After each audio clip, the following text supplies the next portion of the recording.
안녕하세요. 정재환의 한글 상식입니다. 우리가 반드시 알아야 할 한글 상식, 우리말 상식을 살펴보고 있습니다. 네, 정말 일어나서는 안 될 그런 참사가 일어났고요. 정말 소중한 생명을 잃었습니다. 특히 이 가족을 잃으신 분들께 깊은 애도의 뜻을 표하고요. 그리고 정말 피지 못한 청춘들인데 삼가 고인들의 명복을 빕니다. 국가 애도 기간도 있었습니다만 지금도 분향소를 찾는 분들이 많다고 합니다. 그만큼 온 나라가 또 온 국민이 슬퍼하고 있는 거죠. 자, 오늘은요 이 조문과 관련한 그런 내용을 좀 살펴보겠습니다. 마침 경향신문의 엄민용 기자님께서 좋은 글을 쓰셨어요. 우리말 산책이고요. 분향소에서는 조문을 하지 못한다. 분향소에서는 조문을 하지 못한다. 왜 하지 못하는 걸까? 일어나지 않아야 할 일이 일어났다. 이렇게 이제 글을 시작을 했고요. 네, 내용은 여기서부터 소개를 하겠습니다. 뉴스 등을 통해 크고 작은 사건, 사고를 접하고 그로 인해 누군가의 죽음과 맞닥뜨리는 일이 적지 않다.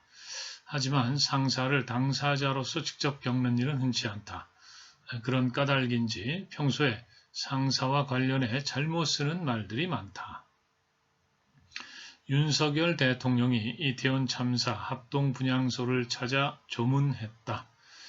분향소로 조문객들의 발길이 이어지고 있다. 따위처럼 언론 보도에서도 자주 나오는 조문과 문상이 대표적 사례다. 조문은 남의 죽음에 대해 슬퍼하는 뜻을 드러내어 상주를 위문함을 뜻한다. 문상도 조문과 같은 뜻의 말이다. 따라서 조문 또는 문상을 하기 위해서는 빈소를 찾아야 한다. 빈소란 상여가 나갈 때까지 관을 놓아두는 곳으로 상주가 그곳을 지키고 있기 때문이다. 윤 대통령처럼 제사나 예불 의식 따위를 행하는 장소를 뜻하는 분향소를 찾은 경우에는 죽은 사람을 생각해 슬퍼함을 뜻하는 추도나 애도를 써야 한다.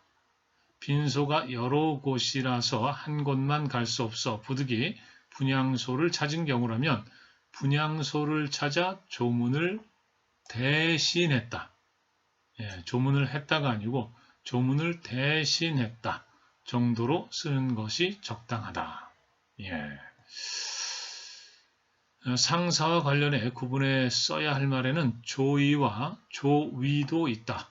조의는 남의 죽음을 슬퍼하는 뜻이고 조위는 죽은 사람을 조문하고 유가족을 위문함을 의미한다. 따라서 상가를 찾아가 문상을 하고 부의금을 낸 경우를 뜻할 때는 조의금보다 조위금으로 쓰는 것이 옳다.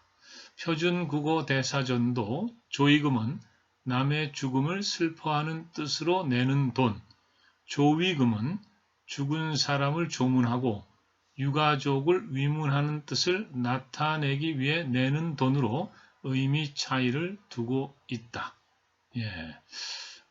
비슷한 것 같습니다만은 엄밀히 따지면 좀 차이가 있는 그런 말이네요. 자, 그러니까 이제 분향소를 찾아 조문했다. 이렇게 하면 좀 이제 표현상 틀리는 거고, 분향소를 찾아 애도했다, 추도했다, 또는 분향소를 찾아 조문을 대신했다. 아까 기사에 나온 것처럼요. 이렇게 하는 게 맞다는 거죠. 자, 다시 한번 삼가 고인들의 명복을 빕니다. 그리고 유가족 여러분께 깊은 애도의 뜻을 전합니다. 무엇보다도 다시는 이와 같은 참사가 일어나서는 안 되겠죠. 그러기 위해서는 우리 사회 안전망, 이번 참사를 계기로 해서 우리 사회 안전망을 좀 더 튼튼하게 좀 만들어야겠습니다. 정재환의 한글 상식 시청해 주셔서 고맙습니다.